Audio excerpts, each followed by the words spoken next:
My daughter-in-law's phone lit up, and I saw my dead husband's face staring back at me. Not an old picture, not a memory. A fresh notification, his name, clear as daylight, Edward Hale. My husband had been dead for 3 years. So tell me, who was calling her? Before I tell you what I did next, take 1 second, like this video and subscribe to the channel. Because what I'm about to share isn't just a story, it's a lesson most women learn too late. I am Margaret Hale, 65 years old, a retired school principal. A woman who spent 40 years teaching children how to think clearly and somehow missed the most important truth inside her own home. I used to believe something very simple: silence is dignity. But I learned the hard way: silence is only powerful when you know what you're being silent about. That morning started like any other. Calm, predictable, safe. The kind of morning that makes you believe your life is exactly what it appears to be. I was standing in my kitchen, pouring tea into the same porcelain cup I've used for 15 years. The one my late husband, Edward, gave me on our anniversary. Edward Hale, my husband, was a quiet, analytical man. The kind who noticed things before anyone else did, but rarely spoke about them unless it mattered. I used to think that made him distant. Now I know it made him dangerous in ways I didn't understand. That morning, my son Daniel was sitting at the table, my only child, a corporate professional, 40 years old, successful, polished, and deeply uncomfortable with conflict. He had always been that way, even as a boy. If something felt wrong, Daniel didn't confront it, he adjusted himself around it. And then there was Vanessa Cole, my daughter-in-law, Daniel's wife, 35, elegant, composed. The kind of woman who never raised her voice because she never needed to. Vanessa didn't react to situations, she controlled them. She believed perception was everything. And for years, I'll admit, I admired that about her. That morning, she stood near the kitchen island, scrolling through her phone, her posture perfect, her expression unreadable. We were having a normal conversation about groceries, about the weather, about nothing that mattered. And then it happened. A soft chime, not loud, not dramatic, just enough to shift the air in the room. Vanessa's phone lit up in her hand. I wasn't trying to look, I want to be very clear about that. I am not a woman who invades privacy. But sometimes truth doesn't ask for permission. It places itself directly in front of you and dares you to ignore it. The screen turned slightly toward me, just for a second, just long enough, and I saw it. Edward Hale, his name. His photo, smiling, alive. My heart didn't race, it didn't stop. It paused, like my body refused to process what my eyes had just seen. Because that's impossible, isn't it? A dead man doesn't call. A dead man doesn't send messages. A dead man certainly doesn't appear on your daughter-in-law's phone like he's still part of the living world. I didn't say anything. That's important. I didn't gasp. I didn't question her. I didn't even look at her again. I picked up my tea and I sat down. Because here's something I've learned after 65 years of life: the moment you react emotionally, you lose access to the truth. Vanessa glanced at her phone, just a flicker of her eyes. And then she did something very small but very telling. She turned the screen away from me, not quickly, not nervously, smoothly, intentionally, as if she had done that exact movement before. Daniel didn't notice. Or maybe he chose not to. That's the thing about my son, sometimes I can't tell the difference. "Everything all right?" I asked gently, my voice steady, calm, the same voice I used in classrooms when a child was hiding something behind their back. Vanessa smiled. "Just work," she said. Work, that one word, so simple, so harmless. And yet something inside me shifted. Because I had just seen my dead husband's name labeled as work, I nodded, took a sip of my tea, and said nothing else. But inside, something had already begun. A question, small, quiet, persistent. The kind of question that doesn't leave once it enters your mind. If Edward was gone, then who was that? The rest of the morning continued as if nothing had happened. Breakfast finished. Daniel left for work. Vanessa gathered her things, kissed the air near my cheek, the way she always did, careful, precise, and walked out the door. And just like that, I was alone. The house was quiet again, but it didn't feel the same. I stood in the kitchen for a long time, staring at the empty space where she had been standing, replaying that moment. The name, the photo, the way she turned the phone, and then something else came back to me, not from that morning, from before. Small things, things I had ignored. Vanessa taking calls in another room, Daniel becoming quieter over the past year. Edward, in the months before he died, becoming watchful. I used to think it was age or stress or maybe even regret. But now I wasn't so sure. I walked slowly to the living room and sat in Edward's chair. The one no one else ever used. It still held the shape of him. I looked around the house we had built together, and for the first time in 3 years, it didn't feel like a place of memories. It felt like a place of unanswered questions. And then I said something out loud, something I didn't even realize I believed until I heard it leave my mouth. That wasn't an old notification, because it wasn't, I know what I saw, it was active, recent, alive. Which means whatever was connected to my husband hadn't ended with his death. And in that moment, I made a decision. I was not going to ask, I was not going to accuse, I was not going to confront anyone. Because confrontation closes doors, and I needed doors to stay open. Instead, I was going to watch, carefully, quietly, patiently, the way Edward used to, because maybe, just maybe, he had seen something before he died. Something he didn't tell me, something he couldn't tell me. And somehow, it had just reached out to me through my daughter-in-law's phone. I leaned back in his chair, folded my hands, and allowed the silence to settle around me. But this time, it wasn't the silence of peace. It was the silence before truth reveals itself. And what I didn't know yet, what I couldn't have known in that moment, was that this one small notification was going to lead me to something far bigger than betrayal. Something planned, something patient, something that had been unfolding long before I ever noticed it. Because that message wasn't a mistake. It was the first crack in a story that someone had worked very hard to keep hidden. And once you see the first crack, you can never unsee it. That message stayed in my mind longer than it should have, not because of what I saw, but because of what didn't make sense. A dead man doesn't call. But what troubled me more was this: Vanessa wasn't surprised. She didn't freeze, she didn't question it. She handled it like it was normal. And that is when I understood something most women ignore the first time they feel it. Confusion is not the problem, comfort is. Because when something impossible happens and someone stays comfortable, it means they already understand it. I didn't confront her that day. I didn't mention Edward's name. I didn't even ask Daniel. Instead, I did what I had taught generations of students to do: observe patterns before forming conclusions. Silence is not surrender, it's strategy. That afternoon, I called the one person who never allowed me to lie to myself, Linda Graves, my best friend. 66, sharp, direct, emotionally fearless. The kind of woman who doesn't soften truth to make it easier to hear. "You sound too calm," she said the moment she picked up. And that usually means something is wrong. I told her everything, not dramatically, not emotionally, just facts. The phone, the name, the photo, the way Vanessa moved. Linda didn't interrupt me once. And that alone told me she was taking it seriously. When I finished, there was a pause, then she said something that settled deep into my chest. "Margaret, that's not confusion, that's a signal." I didn't respond. "You don't accidentally see a dead man's name on a phone," she continued. "Either someone is pretending or someone never left." Her words sat heavy between us. "So what are you thinking?" she asked. I looked around my living room. Edward's chair, Edward's books, Edward's quiet presence still woven into everything. I said slowly, "I don't know my own house as well as I thought I did." Linda exhaled. "Good. That means you're finally looking?" That word finally stayed with me long after I hung up. Because it suggested something I wasn't ready to admit yet, that maybe this didn't start yesterday. Maybe I had missed something long before that phone lit up. That evening, Daniel and Vanessa came over again. Routine, predictable, almost rehearsed. I watched them differently this time, not as family but as people. That shift alone changes everything. Daniel, my son, sat at the table scrolling through emails, his shoulders slightly tense, his attention divided. Avoidance. He had always avoided discomfort.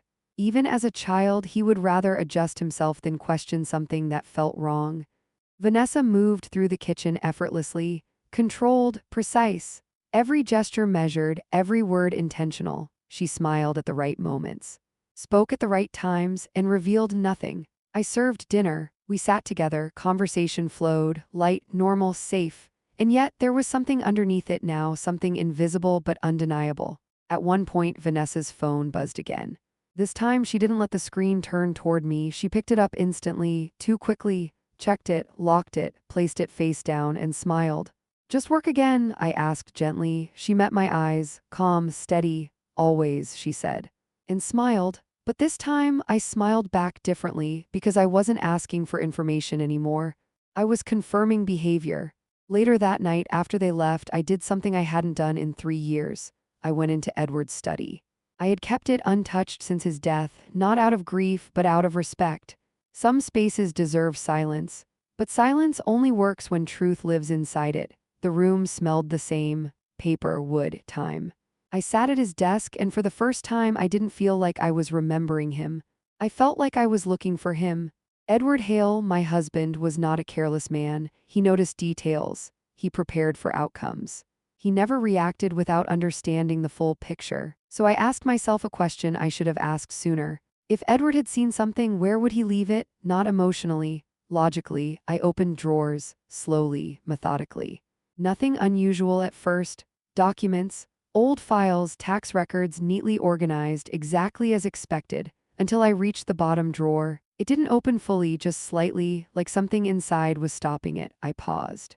Not out of fear, but awareness. Because small resistance often hides bigger truths. I adjusted my grip and pulled again, this time harder. The drawer slid open.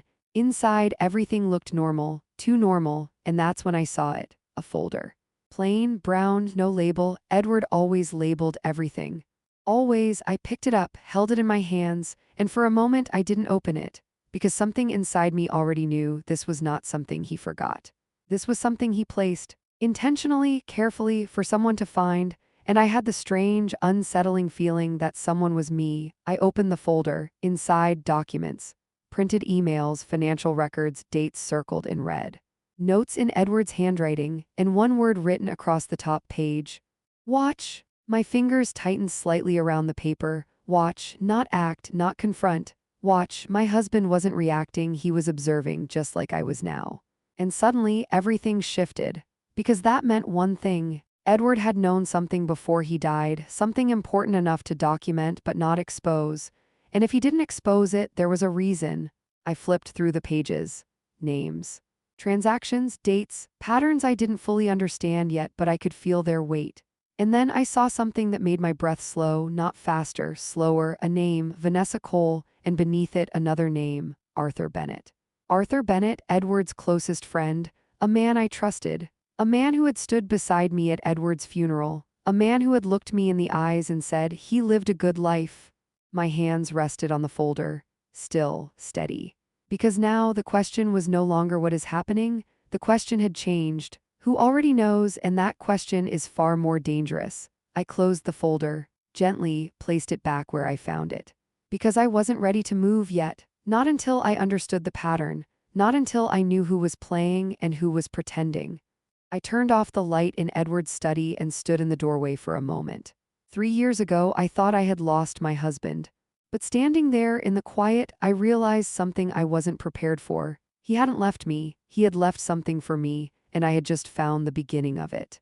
But what I didn't know yet, what I couldn't see yet, was that Edward hadn't just been watching Vanessa. He had been watching someone much closer to me. And when I finally understood who that was, it would change everything I believed about my own family. There is a moment when suspicion stops feeling like imagination and starts feeling like memory you forgot to trust. That folder didn't just give me information, it gave me a direction. And once you have direction, you don't wander anymore, you follow. That night I didn't sleep much, not because I was afraid, but because my mind was working. Quietly, carefully, connecting things I had ignored for years. That is something no one tells women. You don't suddenly become strong, you remember that you always were. By morning, I wasn't confused anymore, I was focused. I made my tea, sat in the same chair, same house, same life. But I was no longer the same woman sitting inside it. Because now I wasn't living in my home, I was studying it. I called Linda again. I didn't explain everything this time, I just told her one thing.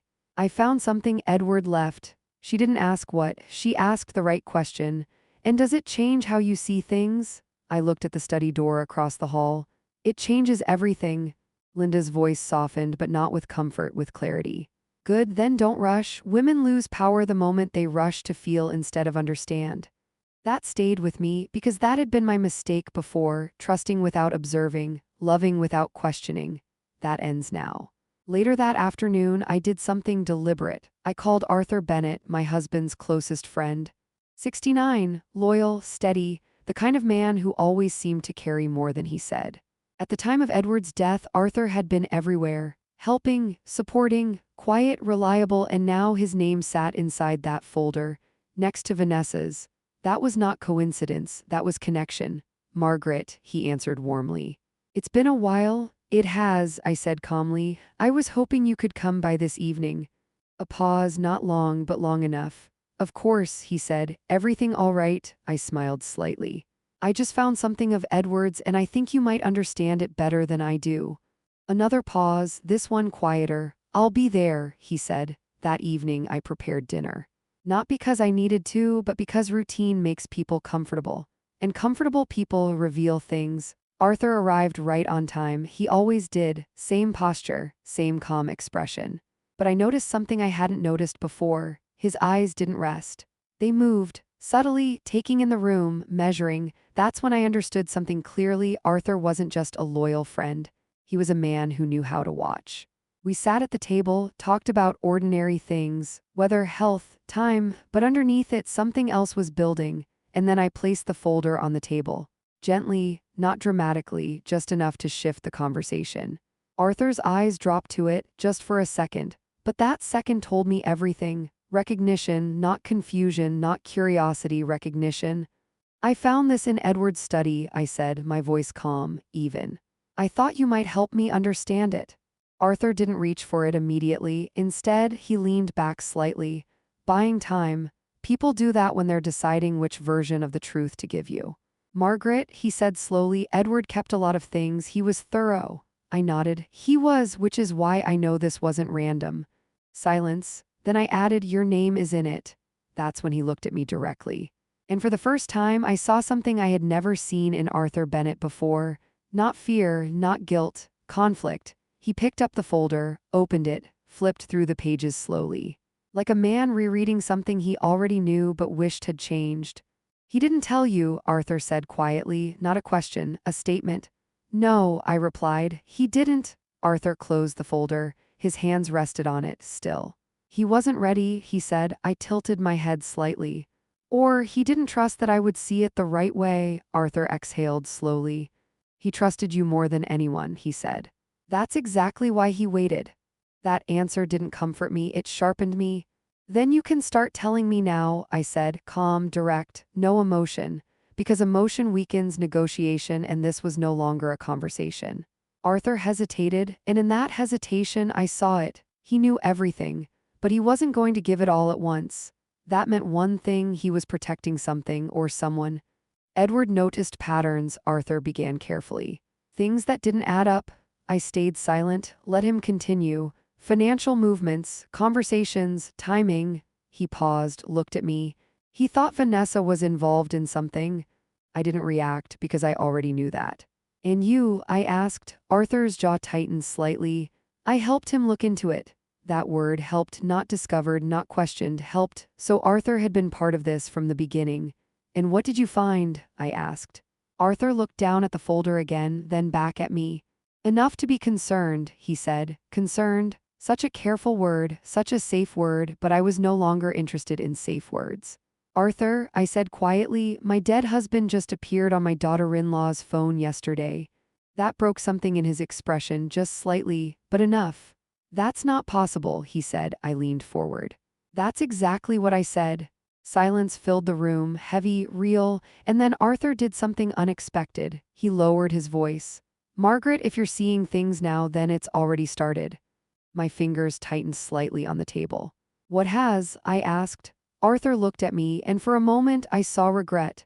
The part Edward didn't get to finish, he said. That sentence changed everything. Because it meant one thing very clearly. My husband hadn't just discovered something.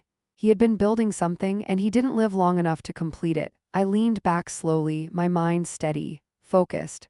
Then I said calmly, you stop giving me pieces and start giving me the truth. Arthur held my gaze. Long, measuring, and then he shook his head slightly, not in refusal but in caution. Not yet, he said, not yet. Those two words told me everything I needed to know. There was more, much more. And whatever it was big enough that even now, Arthur was afraid of how I would react to it. I stood up, picked up the folder. "That's fine," I said, "because I'm not the same woman I was yesterday." Arthur watched me carefully. And for the first time, I think he realized it too. I wasn't asking for answers anymore. I was preparing to uncover them myself. He left shortly after, and as the door closed behind him, the house felt different again. Not heavier. Clearer, because now I understood something that most people learn too late. Truth doesn't hide because it's invisible, it hides because people protect it. I walked back to Edward's study, placed the folder on the desk, and sat down. My mind wasn't racing anymore, it was aligning. Vanessa, Arthur, Edward, patterns, silence. And then one final thought settled into place. If Edward didn't tell me everything, it wasn't because he couldn't. It was because he needed me to see it on my own. Which means this was never just his investigation. It was mine too, and I had just stepped into it. But what I didn't realize yet, what I couldn't see yet, was that someone else in this house had already been watching me long before I started watching them. And when I finally understood who that was, I would have to decide something no mother ever wants to face. Whether the person I was trying to protect was the same person hiding the truth from me. There is something deeply unsettling about realizing you are not the only one observing. I had spent days sharpening my awareness, watching Vanessa, studying Arthur, revisiting Edward's silence. I thought I had stepped into control. But control is an illusion until you know who else is playing the same game. And I didn't, not yet. That realization came to me in the smallest, quietest moment. The kind most people would ignore. But I don't ignore small things anymore. That morning, Daniel, my son, arrived earlier than usual. No call, no message, just the sound of his key turning in the front door. Daniel has always had a key. This is still his home. But something about the timing felt intentional. "Mom," he called out, his voice steady but slightly forced. I was already in the kitchen preparing tea. "I'm here," I said calmly. He walked in, adjusting his sleeves, a habit he has when he's unsettled. I've watched him do it since he was 12. Some behaviors don't change, they just hide better. "You're up early," I said. "Had some time before work," he replied. Too quickly, I nodded, didn't question it, because I wasn't looking for answers anymore, I was watching behavior. He sat at the table, picked up his phone, put it down, picked it up again, then finally looked at me. "You okay?" he asked. That question, so simple, so ordinary, and yet something inside it felt misplaced. Because Daniel doesn't ask that question without a reason. Not anymore. "I'm fine," I said, meeting his eyes. "Why wouldn't I be?" He hesitated. Just for a second, but I saw it. "No reason," he said, and looked away. That's when it clicked. Daniel wasn't checking on me, he was checking what I knew. That shift changes everything, because concern asks how you feel. Fear asks what you know. I turned back to my tea, calm, controlled. "You came early just to ask me that?" I asked lightly. He gave a small smile. "Just wanted to see you." A good answer, a safe answer, but not the truth. I didn't push. Because pushing forces people to defend, and defensive people reveal nothing. Instead, I did something different.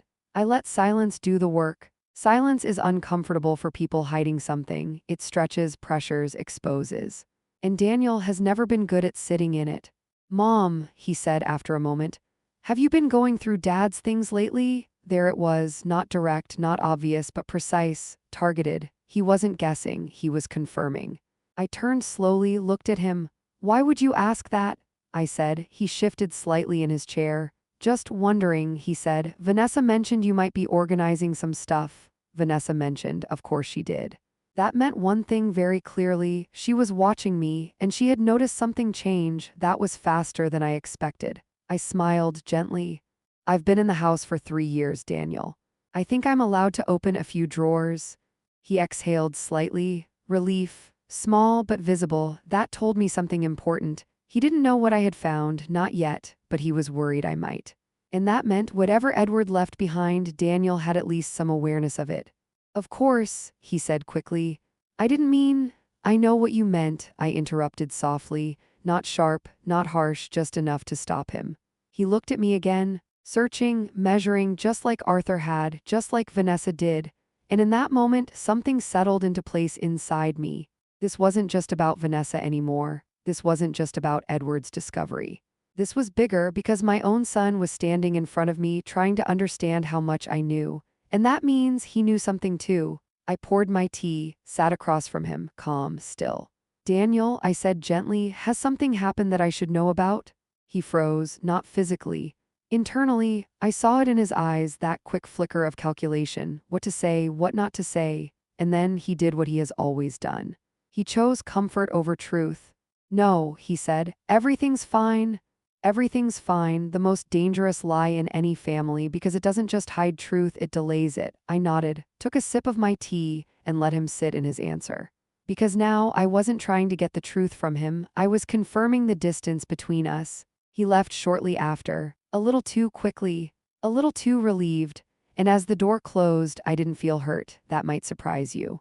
A mother realizing her son is hiding something should feel pain, betrayal, fear. But what I felt was clarity, because now I understood something I hadn't fully accepted before. Daniel was not the center of this, but he was inside it. And whether he was protecting someone or protecting himself, I would find out, but not by asking, by watching. That afternoon, I called Linda again. I didn't need comfort, I needed perspective. He knows something, I told her. Of course he does, she said immediately. No hesitation, no surprise. Men like Daniel don't lie unless they're trying to protect something they can't control. I leaned back in my chair. The question is, what is he protecting? Linda's voice sharpened. You're asking the wrong question. I paused. Then what's the right one? Who is he protecting? That hit differently because deep down I already knew the answer. Vanessa. But not just her, something connected to her, something bigger. Margaret, Linda continued, you need to stop looking at this like a situation and start seeing it like a system. A system, patterns, connections, control. That word aligned perfectly with what Edward had started and what Vanessa believed in. And systems, Linda said, don't fall apart from emotion, they fall apart from pressure. I smiled slightly. So I apply pressure? No, she said. You become invisible first, then you apply pressure? Invisible, that word stayed with me because that was something I had already been doing without realizing it, not reacting, not confronting. Letting them believe I was exactly who I had always been. A quiet, grieving widow. Safe, predictable, harmless, and that was my advantage. That evening I sat alone in Edward's study again, the folder in front of me. The silence around me different now, not empty, focused. I opened the folder again, slower this time, not just reading, studying, dates, names, patterns, and then I saw something I hadn't fully processed before. A timeline. Edward had marked it carefully. Events, movements, financial shifts, and alongside them one repeating presence. Vanessa, always there, always near, always connected. But then there was something else, something smaller, subtle. Daniel's name appearing occasionally. Not central, not dominant, but present, and that's when the truth settled in completely. My son wasn't outside this, he was inside it. Maybe not by choice, maybe not fully aware. But involved enough to be afraid. I closed the folder slowly, because now the game had changed again. This was no longer about discovering what happened. This was about understanding roles, who leads, who follows, who hides. And who watches. I stood up, walked to the window, looked out at the quiet street. And for the first time, I allowed myself to think something I had been avoiding. What if Edward wasn't the only one who saw this coming? What if someone else who saw it too and chose silence? And if that's true, then the next question becomes unavoidable. Why? I turned off the light in the study, stepped into the hallway, and paused. Because now I wasn't just inside Edward's investigation, I was inside something much more dangerous. A family where everyone knew something, but no one was saying it out loud. And in a family like that, truth doesn't disappear. It waits for the one person willing to stop pretending, and I was done pretending. But what I didn't realize yet, what I was about to learn very soon, was that Vanessa wasn't just watching me anymore. She was about to test me. And that test would decide whether I remained a quiet observer or became the most dangerous person in the room. The moment you realize someone is testing you, everything changes. Because a test is never about what you say, it's about what you reveal without knowing. And Vanessa had just decided to see how much I understood. I knew it before she even said a word. That evening, she arrived alone. No Daniel, that in itself was unusual. Vanessa never moved without control, and Daniel was part of her structure. So when she stepped into my home by herself, composed as always, carrying that same quiet confidence, I understood immediately. This wasn't a visit. This was a move. Margaret, she said with that soft, measured smile, always polite. Always precise. I hope I'm not interrupting. Not at all, I replied calmly. Come in. I didn't ask where Daniel was because questions give people control, and I was done giving control away. She walked in slowly, her eyes taking in the room, not obviously, but carefully. Vanessa never looked around like she was curious. She looked around like she was confirming. That difference matters. Daniel had to stay late, she said casually, placing her bag down. Work has been demanding, I nodded. It usually is when something important is happening. She glanced at me just for a second. There it was, the first shift. Not confusion, not suspicion, awareness. She heard what I said, and more importantly, she heard what I didn't say. I gestured toward the living room. Sit, I said. I was just about to make tea. She smiled again. I'd love that. Of course she would. Tea creates time, and time is where people reveal themselves. As I moved into the kitchen, I felt it. That subtle pressure, not fear, not danger, but tension. The kind that exists when two people are aware of each other but pretending not to be. I prepared the tea slowly, deliberately, giving her space to observe, because I knew she was. Vanessa doesn't walk into a room without reading it. When I returned, she was sitting exactly where Daniel had sat that morning. Same chair, same position. That wasn't accidental. It was symbolic. She was placing herself where she believed control existed. I handed her the cup. Sat across from her and waited, silence first, always silence. She took a small sip, set the cup down gently, and then she made her move. Daniel mentioned you've been going through Edward's things. There it was, direct, calm, no hesitation. This wasn't curiosity, this was confirmation. I met her eyes, steady. Yes, I said simply, no explanation, no elaboration, just truth. She nodded slowly. That must be difficult. Difficult, another careful word. Designed to soften the moment, but I wasn't in that space anymore. Not really, I said. Her fingers paused slightly on the cup just for a fraction of a second, but I saw it. No, she asked. No, I said calmly. Because I'm not looking at memories anymore. That was the first time I pushed back, not aggressively, not emotionally, just enough to shift the balance. Vanessa leaned back slightly, studying me now. No longer controlling the conversation, but adjusting to it. What are you looking at then? She asked. And there it was, the test. What do I know? How much have I seen? Where is the line? I took a slow sip of my tea. Let the silence stretch just enough to make her wait. And then I said, patterns. That word landed exactly where I wanted it to. Vanessa didn't react outwardly, but internally I felt it shift. Because people who control situations understand patterns, and they know exactly what it means when someone else starts seeing them too. Patterns can be misleading, she said smoothly. Only when you don't know what you're looking for, I replied. That was the moment the air changed, not dramatically, but clearly. The polite conversation ended and something more real took its place. Vanessa smiled again. But this time it wasn't warm, it was measured, calculated.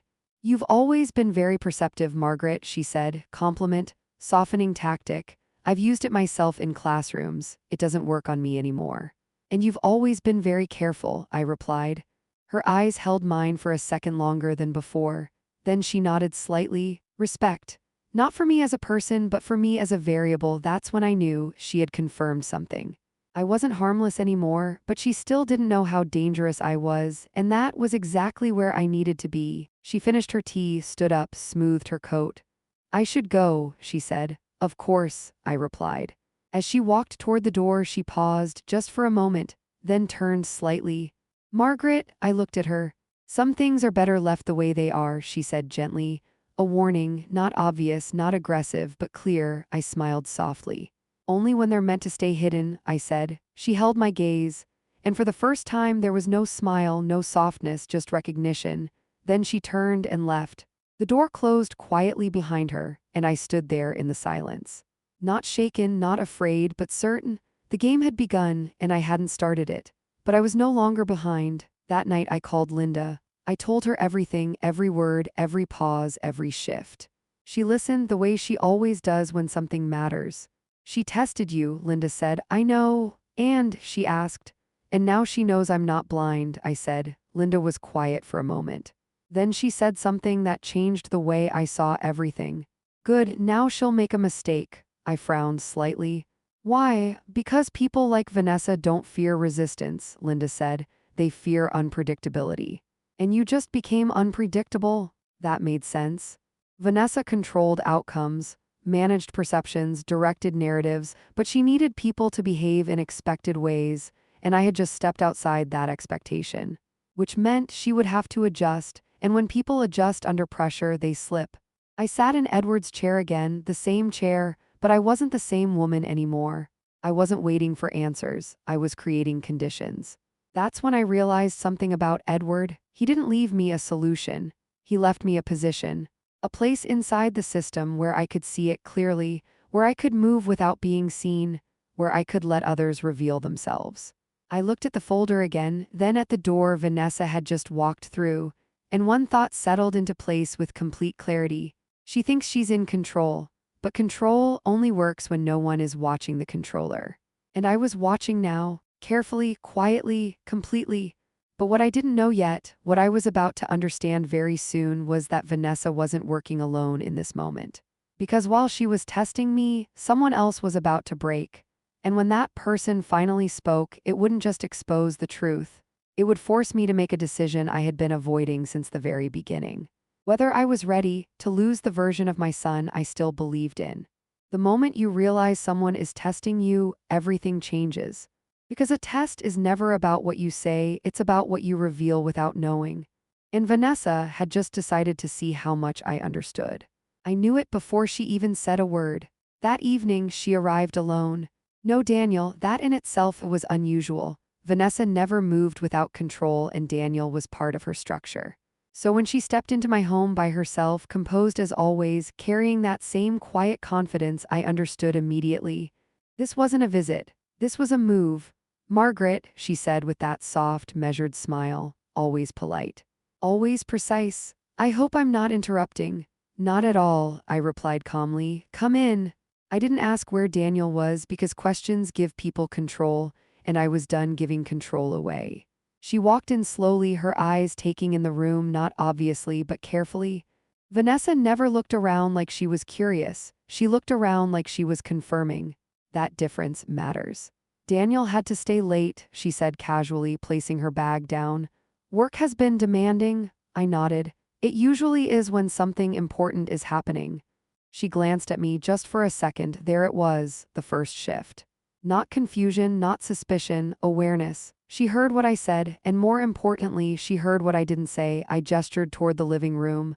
Sit, I said. I was just about to make tea. She smiled again. I'd love that. Of course she would. Tea creates time, and time is where people reveal themselves. As I moved into the kitchen, I felt it. That subtle pressure, not fear, not danger, but tension. The kind that exists when two people are aware of each other but pretending not to be. I prepared the tea slowly, deliberately, giving her space to observe, because I knew she was. Vanessa doesn't walk into a room without reading it. When I returned, she was sitting exactly where Daniel had sat that morning. Same chair, same position. That wasn't accidental. It was symbolic. She was placing herself where she believed control existed. I handed her the cup. Sat across from her and waited. Silence first, always silence. She took a small sip, set the cup down gently, and then she made her move. Daniel mentioned you've been going through Edward's things. There it was, direct, calm, no hesitation. This wasn't curiosity, this was confirmation. I met her eyes, steady. Yes, I said simply, no explanation, no elaboration, just truth. She nodded slowly. That must be difficult. Difficult, another careful word. Designed to soften the moment, but I wasn't in that space anymore. Not really, I said. Her fingers paused slightly on the cup just for a fraction of a second, but I saw it. No, she asked. No, I said calmly. Because I'm not looking at memories anymore. That was the first time I pushed back, not aggressively, not emotionally, just enough to shift the balance. Vanessa leaned back slightly, studying me now. No longer controlling the conversation but adjusting to it. What are you looking at then? She asked. And there it was, the test. What do I know? How much have I seen? Where is the line? I took a slow sip of my tea. Let the silence stretch just enough to make her wait. And then I said, patterns. That word landed exactly where I wanted it to. Vanessa didn't react outwardly, but internally I felt it shift. Because people who control situations understand patterns, and they know exactly what it means when someone else starts seeing them too. Patterns can be misleading, she said smoothly. Only when you don't know what you're looking for, I replied. That was the moment the air changed, not dramatically, but clearly. The polite conversation ended and something more real took its place. Vanessa smiled again. But this time it wasn't warm, it was measured, calculated. You've always been very perceptive, Margaret, she said, compliment, softening tactic. I've used it myself in classrooms. It doesn't work on me anymore. And you've always been very careful, I replied. Her eyes held mine for a second longer than before. Then she nodded slightly. Respect. Not for me as a person, but for me as a variable. That's when I knew she had confirmed something. I wasn't harmless anymore, but she still didn't know how dangerous I was, and that was exactly where I needed to be. She finished her tea, stood up, smoothed her coat. I should go, she said. Of course, I replied. As she walked toward the door, she paused just for a moment, then turned slightly. Margaret, I looked at her. Some things are better left the way they are, she said gently. A warning, not obvious, not aggressive, but clear. I smiled softly. Only when they're meant to stay hidden, I said. She held my gaze, and for the first time there was no smile, no softness, just recognition. Then she turned and left. The door closed quietly behind her, and I stood there in the silence. Not shaken, not afraid, but certain. The game had begun, and I hadn't started it. But I was no longer behind. That night I called Linda. I told her everything, every word, every pause, every shift. She listened the way she always does when something matters. She tested you, Linda said. I know. And, she asked. And now she knows I'm not blind, I said. Linda was quiet for a moment. Then she said something that changed the way I saw everything. Good, now she'll make a mistake. I frowned slightly. Why? Because people like Vanessa don't fear resistance, Linda said. They fear unpredictability. And you just became unpredictable. That made sense. Vanessa controlled outcomes, managed perceptions, directed narratives, but she needed people to behave in expected ways, and I had just stepped outside that expectation. Which meant she would have to adjust, and when people adjust under pressure, they slip. I sat in Edward's chair again, the same chair, but I wasn't the same woman anymore. I wasn't waiting for answers, I was creating conditions. That's when I realized something about Edward. He didn't leave me a solution. He left me a position. A place inside the system where I could see it clearly, where I could move without being seen, where I could let others reveal themselves. I looked at the folder again, then at the door Vanessa had just walked through, and one thought settled into place with complete clarity. She thinks she's in control, but control only works when no one is watching the controller. And I was watching now, carefully, quietly, completely. But what I didn't know yet, what I was about to understand very soon, was that Vanessa wasn't working alone in this moment. Because while she was testing me, someone else was about to break. And when that person finally spoke, it wouldn't just expose the truth. It would force me to make a decision I had been avoiding since the very beginning. Whether I was ready to lose the version of my son I still believed in. The most dangerous truth is not the one hidden from you, it's the one revealed exactly when you're strong enough to act on it. And that morning, I realized Edward had not been leaving clues. He had been setting a clock. I didn't call Arthur Bennett, I didn't ask questions, because men like Arthur don't respond to questions, they respond to readiness. And for the first time since Edward died, I was ready. I made my coffee the same way I always did. Measured, quiet, intentional, because routine is how you keep control when everything underneath is shifting. But I didn't drink it. I left it on the table, and I waited. Exactly 42 minutes later, my doorbell rang, not early. Not late, precise. That told me everything. I opened the door. Arthur Bennett stood there, my husband's oldest friend, 69 years old, a man who had spent his life speaking carefully and hiding even more carefully. But today, he didn't look careful, he looked tired. And guilt has a very specific weight, you recognize it when you've lived long enough. Margaret, he said quietly. I stepped aside. Arthur. No warmth, no hostility, just truth. He walked in slowly, looking around the house like it still belonged to Edward. In some ways, it did. He didn't sit until I did, that was his respect. Old habits don't disappear even when loyalty gets complicated. I folded my hands in my lap, looked at him directly. You've been waiting, I said, not a question. He nodded once. Yes, silence, heavy, honest. Why now? I asked. He exhaled slowly. Because you stopped grieving and started thinking. I almost smiled. That was accurate. And before, I asked, he looked down briefly. Before you would have asked the wrong questions. There it was, timing again. Not everything is meant to be understood immediately. Some truths require a version of you that doesn't exist yet. Then don't wait anymore, I said. Tell me. He leaned forward slightly, hands clasped. And for the first time, Arthur Bennett stopped protecting the story. Edward knew, he said. Not suspected, not assumed. Knew. My chest didn't tighten, my heart didn't race, because part of me had already accepted that. How long? I asked. Arthur hesitated just for a second. Longer than you think. I watched him carefully. Be specific. He met my eyes. At least a year before he died. A year, not weeks, not months. A year of knowing and saying nothing. A year of living beside me, carrying something I wasn't allowed to see. That should have hurt. But it didn't, because now I understood something I didn't before. Edward wasn't hiding from me. He was protecting the timing. What exactly did he know? I asked. Arthur reached into his coat, pulled out a thin envelope, placed it on the table. He didn't slide it toward me, he just let it sit there. That detail mattered. This wasn't information being given, it was responsibility being transferred. He found financial patterns first, Arthur said. Small things, inconsistencies, transfers that didn't match explanations. Vanessa, of course. Control always leaves a trace. Then, I asked. Then he started watching, Arthur said, quietly the way he always did. I could see it. Edward didn't react, he observed, always. And what did he see? Arthur's voice lowered. He saw Vanessa moving money through accounts that weren't connected to Daniel. I felt the shift immediately. This wasn't just manipulation anymore, this was planning. Whose accounts? I asked. Arthur paused. And that pause was the heaviest moment so far. Mine, he said. The room went completely still, not because I didn't understand, but because I understood too clearly. You knew, I said quietly. He didn't defend himself. Didn't explain immediately. I didn't know at first, he said. She approached me, said it was an investment structure, temporary, legal. Vanessa, always clean, always controlled, always believable. And you believed her? I asked.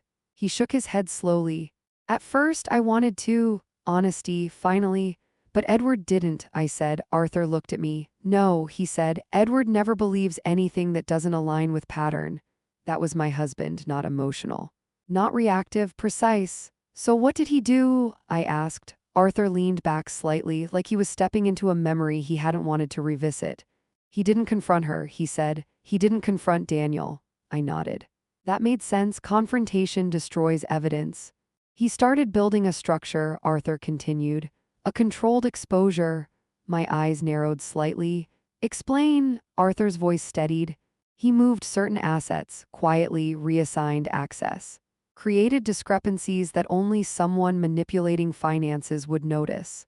I felt it then, not just understanding, admiration. Edward wasn't reacting, he was baiting. He wanted Vanessa to make a mistake, I said. Arthur nodded. Not just a mistake, he said, a traceable one. Silence filled the room again, but this time it wasn't confusion, it was clarity forming. And did she? I asked. Arthur looked at the envelope on the table. Yes, I didn't reach for it yet because timing matters even now. What's in there? I asked. Arthur's eyes held mine. The center, he said, that same word from the message. The center, the piece everything connects to. Slowly I reached forward. Picked up the envelope. It felt light, but I knew better. The heaviest things always do. I opened it. Inside, a single document, not many pages, not complicated, just one clear, undeniable record, a transaction authorization. Signed, dated, transferring a significant amount of money from Edward's account to an external entity. The signature wasn't Edward's. I looked at it carefully, calmly, not reacting, because reaction clouds recognition. Forgery, I said quietly. Arthur nodded. Yes. I placed the paper back down, and I asked because I knew this wasn't the end of it. Arthur leaned forward again, his voice lower now, more serious. Look at the receiving account. I did. And that's when everything shifted. The account name wasn't Vanessa's. It wasn't hidden, it wasn't offshore, it was simple, clean, direct. Daniel Hale, my son. The room didn't spin, my breath didn't catch. Because shock is for people who haven't been paying attention. I looked at Arthur. Explain that carefully, I said, every word measured, because this moment could destroy everything if handled wrong. Arthur nodded. The account was opened in Daniel's name, he said, but not by him. Vanessa, again, control the structure, control the outcome. Edward knew, I asked. Yes, Arthur said, he traced it. Silence, but this silence was different. This wasn't about Vanessa anymore. This was about something far more fragile, my son. And Daniel? I asked. Arthur shook his head slowly. No, he said. Edward was certain. Daniel had no idea. I believed that. Not because I wanted to, but because it fit the pattern. Daniel avoids conflict. He doesn't create it. So Vanessa used him, I said. Arthur nodded. Completely? I leaned back slightly, letting everything settle into place. This wasn't just manipulation, this was architecture. Vanessa hadn't just controlled perception. She had built a system where even if everything collapsed, the blame would land on Daniel. I closed my eyes for a brief second, not from pain. From precision, because now I saw it, the entire design, and more importantly, I saw Edward's design in response. He hadn't just been gathering evidence, he had been preparing a reversal. He didn't finish it, I said quietly. Arthur looked at me. No, he admitted. He ran out of time. There it was, the one thing Edward couldn't control, time. I opened my eyes, looked at Arthur, calm, clear, certain. No, I said. He didn't run out of time. Arthur frowned slightly. Margaret, I shook my head gently. He handed it to me, I said, silence, deep, heavy, but not uncertain. Arthur studied me. And for the first time, I saw something shift in his expression. Not guilt, not hesitation, respect. You see it, he said quietly. I nodded once. Yes. I picked up the document again, looked at Daniel's name, not with fear.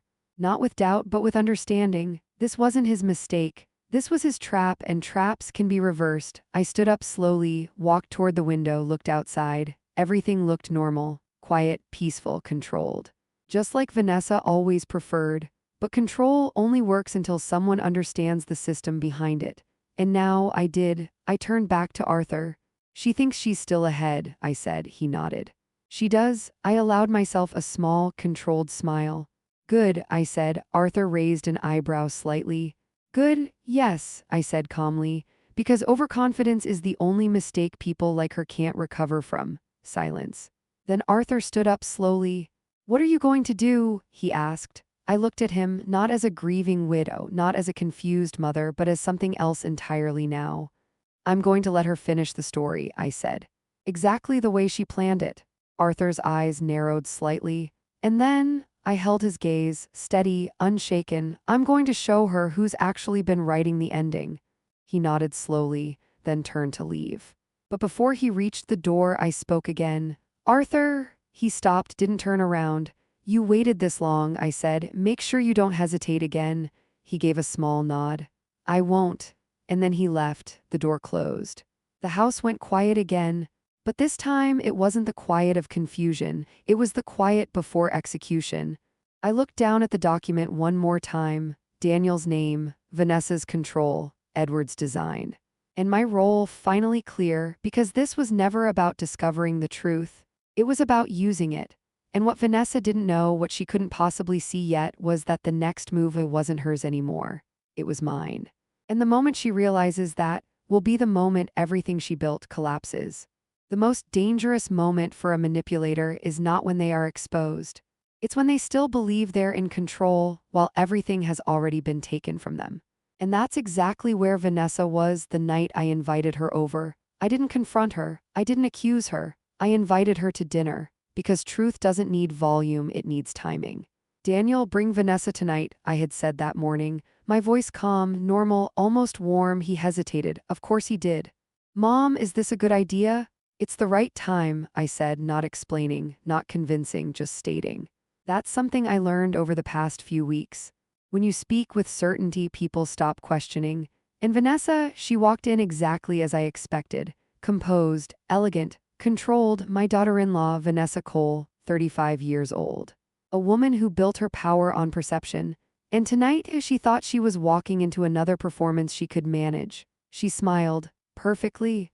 Margaret, she said softly, stepping forward to hug me. I let her, not because I trusted her, but because I didn't need to resist anymore. When you understand someone completely, their touch doesn't affect you. Vanessa, I said, calm, neutral. Daniel stood behind her. My son, 40 years old. Still trying to hold two realities in the same hand. Still hoping they wouldn't collide, but tonight they would. We sat at the table, the same chairs, the same routine, but everything had changed. Dinner was quiet at first. Controlled, Vanessa spoke about normal things, work, schedules, social events, maintaining the illusion because illusion is her first language, but I wasn't listening to her words. I was watching her patterns. Dr. Rebecca Strauss taught me that. Don't listen to what people say, watch what they protect. Vanessa avoided eye contact when finances came up. She redirected when Edward's name was mentioned. Subtle, clean, practiced. But now, obvious, Daniel barely spoke. He was watching both of us. Waiting. The tension in him had reached a point where silence felt heavier than truth, and I let it sit there, because pressure reveals more than questions ever could. Finally, I set my fork down, softly, not dramatically, just enough, and everything stopped. Vanessa looked at me, still composed, still confident. Is everything okay? She asked gently. I nodded. Yes, I said. Then I looked directly at her. I just realized something. She tilted her head slightly, curious, controlled curiosity. What's that? She asked. I folded my hands. The same way I used to in my office as a principal when a student thought they were getting away with something. You've been very careful, I said. Her smile didn't fade. I'm not sure I understand. Of course you do. You never raise your voice, I continued.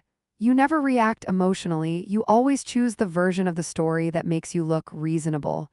Daniel shifted in his seat. He felt it now, the shift. Vanessa let out a soft, almost amused breath. Margaret, if this is about the tension lately, I raised my hand slightly, not aggressively, just enough to pause her. Let me finish, I said. And that was the first moment her control slipped, just a fraction, but I saw it, because people like Vanessa don't like being interrupted. You see, I continued calmly, control isn't about being loud.